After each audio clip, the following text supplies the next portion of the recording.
Hello friends, welcome to ইনফোটেনমেন্টে সকলকে স্বাগত জানাই। ডব্লিউবিএসএসসি গ্রুপ সিডি এর জন্য যে আমরা ম্যাথ প্র্যাকটিস করছিলাম, তো আমাদের চ্যাপ্টার 3 অনুপাত সমানুপাত চলছিল এবং আজকে আমরা তার লাস্ট টাইপ অর্থাৎ টাইপ 8 করব। এরপরে আমরা নেক্সট চ্যাপ্টার শুরু করব। ওকে, এই যে আমরা টোটাল 8টা টাইপ করলাম, এই টাইপগুলো তোমরা কমপ্লিট করে নেবে। এখান থেকে অনুপাত সমানুপাত থেকে অবশ্যই কমন পেয়ে যাবে।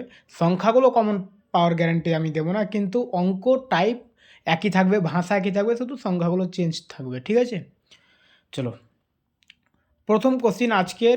দুটি সংখ্যার অনুপাত 19:24। যদি প্রতিটি সংখ্যা থেকে 36 বিয়োগ করা হয় তবে অনুপাতটি 3:4 হয়ে যায়। সংখ্যাগুলির যোগফল নির্ণয় করো। আচ্ছা, সংখ্যাগুলির যোগফল চেয়েছে আর এখানে সংখ্যাগুলির অনুপাত দেওয়া আছে। তো আমরা একটু শর্টকাট করতে পারি যে এই অনুপাতগুলোর যোগফল বের করবো আর তার গুণিতক বের করে নিব, তাহলে হয়ে যাবে অ্যান্সার।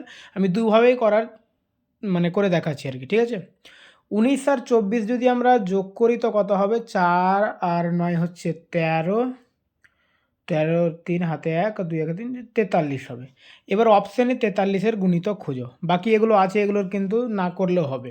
43-এর গুণিতক যদি আমরা করি, 5 দিয়ে যদি গুণ করি তাহলে 3 5 15, 4 5 20, 205 হচ্ছে। তার মানে এটা 305টা হবে না। ঠিক আছে, আচ্ছা 6 দিয়ে গুণ করে করে দেখি। 6 দিয়ে যদি গুণ করি তাহলে হবে 3 6 18, 4 6 24। 7 দিয়ে যদি গুণ করি তাহলে 3 7 21 আর 4 7 28, 29 30। আর যদি 8 দিয়ে গুণ করি তাহলে এটা হবে 3 8 24 আর 4 8 32 আর 2 34, তাই তো 344। আর যদি 9 দিয়ে গুণ করি তাহলে 3 9 27, 4 9 36, 37 38, 387 হচ্ছে অ্যান্সার।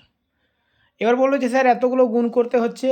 তো একই জিনিস তুমি যদি এটা একটু জানো, আমি তোমাদের করে দেখানোর জন্য এটা বললাম। এই দেখো এখানে যেহেতু লাস্টে 5 আছে, তো আমি 5 দিয়ে গুণ করে একবার দেখলাম 205 পাচ্ছি, তার মানে এই দুটো অপশান এমনি কেটে যেত। ঠিক আছে, আর শুধু এটা এই দুটো দেখতে হতো। চলো, আমরা 387 অ্যান্সার পেয়েছি। এইভাবে একটা নিয়ম হচ্ছে আমরা করতে পারি। ঠিক আছে, এবার আমরা যদি এটা বেসিকে করতে যাই, কিভাবে করব? বেসিকে করতে গেলে এইগুলোকে এক্স ধরো, 19x আর একটা সংখ্যা হচ্ছে 24x। এগুলো থেকে 36 বিয়োগ করতে হবে। তো 36 বিয়োগ করো দুটো থেকে। 36 বিয়োগ করার পরে কি বলছে, অনুপাত কি হবে? 3:4 হয়ে যাবে। এখান থেকে এক্সের মান বের করতে হবে। এক্সের মান যদি আমরা বের করি তো কীভাবে করব? কোনাকুনি গুণ করতে হবে। 4 19 76, এক্স মাইনাস 4 36 144, আর 3 24 72x মাইনাস 3 36 108। 76 72x যদি এপারে নিয়ে চলে আসি, তো আমি একবারে করে দিচ্ছি। 76 থেকে 72x বিয়োগ করলে হবে 4x, আর 144টা এবারে আসলে যোগ হয়ে যাবে সমানের এবারে আসলে, আর এটা 108টা বিয়োগ হয়ে আছে। তো 144 থেকে 108 যদি বিয়োগ করি তো তাহলে কত হবে? 36 হবে। তাহলে 4x সমান যদি 36 হয় তাহলে x সমান 9। এবার x সমান যদি 9 হয় তো 19x সমান কত হবে? 19x সমান 9 19 171, আর 24কে 9 দিয়ে যদি গুণ করো 24x সমান তাহলে 4 9 36 আর 9 2 18, 18 আর 3 21। এটা হলো 24কে গুণ করে, তাহলে 7 8 3 387। এভাবে করতে পারো। ঠিক আছে, তো যেভাবে তোমার পছন্দ ওইভাবে করো। এটা আমি বেসিকটা বলে দিলাম। চলো তারপরে অঙ্ক দেখো। অনুপাত 43 অনুপাত 91-এর উভয় পদ থেকে কত বিয়োগ করতে হবে যাতে নতুন অনুপাত 3:7 হয়? আচ্ছা, কি বলছে যে 43 আর 91-এর উভয় পদ থেকে কত বিয়োগ করতে হবে? যদি বেসিকে করি আমরা 43 থেকে আমি এক্স বিয়োগ করব, 91 থেকেও আমরা এক্স বিয়োগ করব, আর কত হবে? 3 আর 7 হবে। এবার দেখো যদি আমরা গুণ করি এটাকে তাহলে কত হবে? 7 3 7 21 আর 4 7 28 29 30, 301 মাইনাস 7x, আর এটা হবে কত? 3 1 3 3 9 27, 273 মাইনাস 3x। তাহলে 300, আচ্ছা এক্সগুলোকে একদিকে যদি আমরা রাখি তো এখানে 7x আর এটা 3xটা মাইনাস প্লাস হয়ে যাবে এখানে, তাহলে মাইনাস আর প্লাস কিন্তু বিয়োগই করতে হবে, তাহলে মাইনাস এটা 4x হবে, ঠিক আছে। আর এখানে 273 আর এটা যদি এপারে আসে তো মাইনাস হয়ে যাবে, এখানে প্লাস হয়ে আছে 301টা, তো মাইনাস এটা মাইনাস হয়ে যাবে, তাহলে কত 28। 301 থেকে 273 যদি বিয়োগ করি, মাইনাস মাইনাস কেটে গেল, 4x সমান যদি 28 হয় তাহলে x সমান হবে 7, এক্সের মান আমরা 7 পেয়ে গেলাম। এবার যদি এটা শর্টকাট খুঁজতে যাই তো আমাদের অপশান টেস্ট করতে হবে, যে 43 থেকে আমরা অপশানগুলো বিয়োগ করব। 5 যদি বিয়োগ করি তাহলে 38 হবে, 38 কি 3-এর গুণিতক হচ্ছে না। 4 যদি বিয়োগ করি তাহলে 39, 39টা 3-এর গুণিতক হচ্ছে, তার মানে 4 অ্যান্সার হতে পারে, আমরা তো অ্যান্সার পেয়ে গেছি 7 হতে পারে। এবার এটা তো দেখতে হবে যে 91 থেকে যদি 4 বিয়োগ করি তাহলে কত হবে 87, 87 কিন্তু 7-এর গুণিতক নয়। 43 থেকে 6 বিয়োগ করলে এটা হবে কত 37, 37 3-এর গুণিতক নয়। 43 থেকে 7 বিয়োগ করলে হবে 36, 36 3-এর গুণিতক। আর 91 থেকে 7 বিয়োগ করলে হবে 84, 84 7-এর গুণিতক, তাহলে অ্যান্সার এমনিতেই 7, ঠিক আছে। চলো তারপরে দেখো, রূপালী গণিতে বিজ্ঞান বিষয়ের তুলনায় দ্বিগুণ নম্বর পেয়েছে। রূপালী গণিতে বিজ্ঞান বিষয়ের তুলনায় দ্বিগুণ নম্বর পেয়েছে। গণিত, বিজ্ঞান ও কম্পিউটার এই 3 বিষয়ে তার মোট নম্বর হচ্ছে 234। যদি গণিত ও কম্পিউটারের নম্বরের অনুপাত 4:3 হয় তবে রূপালীর গণিতের নম্বর কত? এটা আমরা এক্সেস ধরে করতে পারি, আমি একটু তাড়াতাড়ি করার জন্য শর্টকাট ইউজ করছি, যেটা অনুপাতের গুণিতক, ঠিক আছে। কী চেয়েছে এখানে? গণিতের নম্বর চেয়েছে, আর এখানে গণিতের আর কম্পিউটার অনুপাত দেওয়া আছে। গণিতের অনুপাত অবশ্যই 4 আর কম্পিউটার অনুপাত 3, ঠিক আছে। আচ্ছা এটা লেখাটা একটু হয়ে যাচ্ছে, চলো গণিতের অনুপাত হচ্ছে 4, আমাদের গণিতের নম্বর চেয়েছে। অপশানে যদি আমরা 4-এর গুণিতক পাই তাহলে ওটা অ্যান্সার। 98কে 4 দিয়ে ভাগ যাবে না, ওটা বাদ, অ্যান্সার হবে না। 89 4 দিয়ে ভাগ যাবে না, অ্যান্সার হবে না।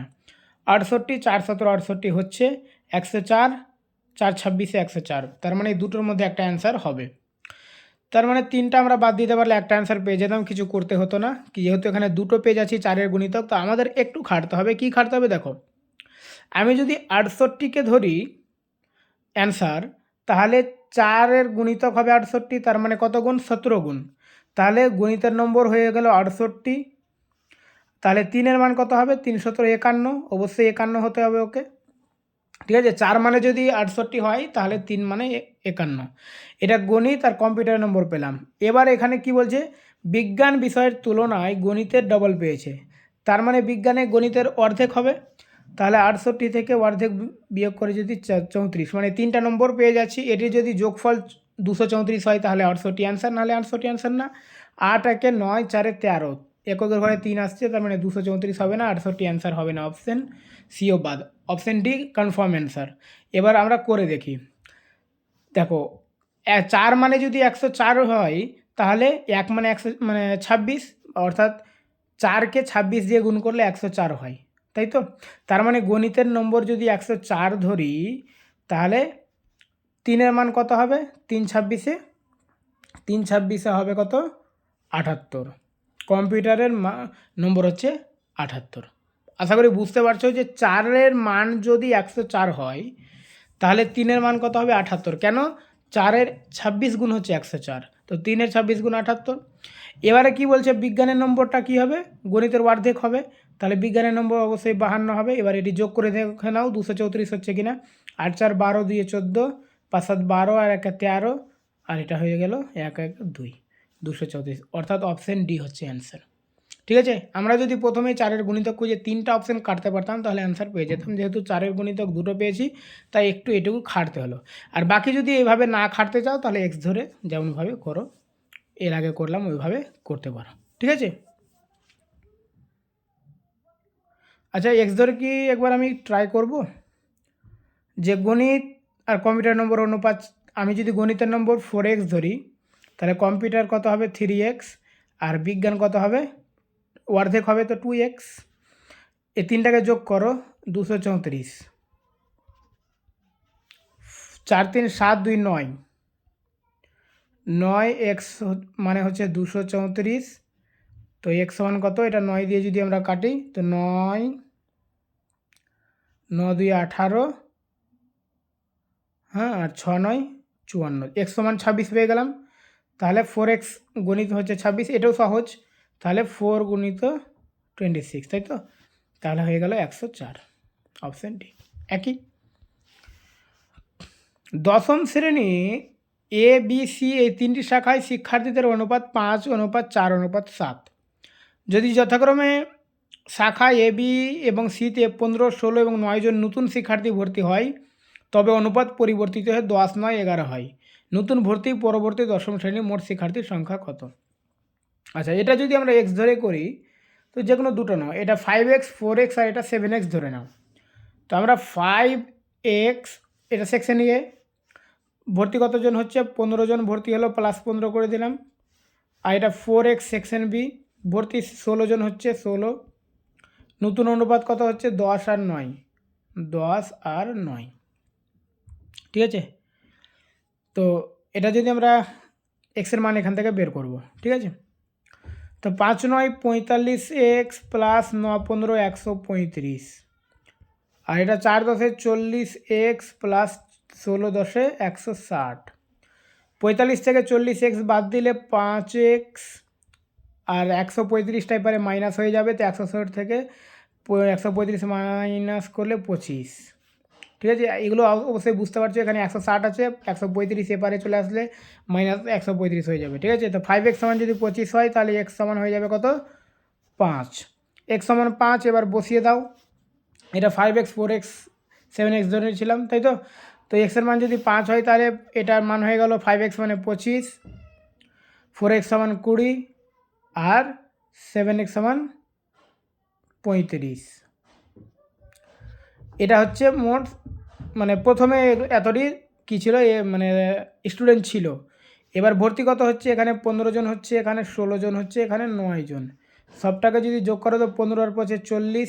আচ্ছা, এখান থেকে এদিকে বসিয়ে দিলাম 40, এটা হয়ে যাবে কত? 36, আর এটা হয়ে যাবে 44। সবটাকে যোগ করলে হবে 120, অপশান এ হচ্ছে অ্যান্সার। ওকে, একটি সিনেমা টিকিটের আসল দাম এবং বাড়ানো দামের অনুপাত 10:13। যদি সিনেমা টিকিটের আসল দাম 250 হয় এবং সিনেমা হলের সর্বোচ্চ আসন সংখ্যা অনুযায়ী মোট 3600টি টিকিট বিক্রি হয়, তবে সিনেমা হলের আয়ে কত বৃদ্ধি হয়েছে? তো আমরা একটা টিকিটের আগে বের করব। দেখো, প্রথমে একটা টিকিটের দাম ছিল 10 টাকা, এখন হয়ে গেছে 13 টাকা। এটাই তো এখানে বলছে, বেড়েছে কত? 3 টাকা। কিন্তু বলেছে যে সিনেমা টিকিটের আসল দাম হচ্ছে 250 টাকা।